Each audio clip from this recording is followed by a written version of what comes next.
સભા વાળો, મંડળ વાળો, મારા જવાનીઓ ઉભા છો, મારી બહેનો ઉભા છો, બધા હોબળો છો. એક હું એવો સંદેશ કહેતી દઉં માતા કે તમને આ ભાવ અને આ આવતા વર્ષ સુધી યાદ રહે એવું. રામ બરહો ઈશ્વર, મારો રામ જબરો છે, કારણ કે એના સિવાય પોદડું ના હલે અને આ ભોય ના હલે કે આ માતાય ના હલે. વાત ચોખ્ખી છે. કીધું છે કે ધરતીનો શેડો કેવો હોય છે? હા, ધરતીનો શેડો કેવો હોય? આવે બોલો ભાઈ, શું આવે? ઘર આવે કે ના આવે? તમે હજી સમજો. છેલ્લા દાડે તમારું ઘર જ આવે બાપા. છેલ્લા દાડે તમારું ઘર આવે.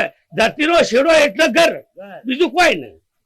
તમે દુનિયામાં ફરવા જો પણ આરો ઊંઘ જો આવે, ઘેરે જ આવે. બીજા ઊંઘ ના આવે બાપા.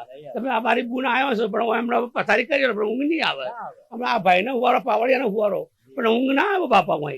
પણ જો ઘેર જઈને અસર પડે, હાથે પથારી થાય ને અને ઘરનું પાણી પીવું તો ઊંઘ આવે.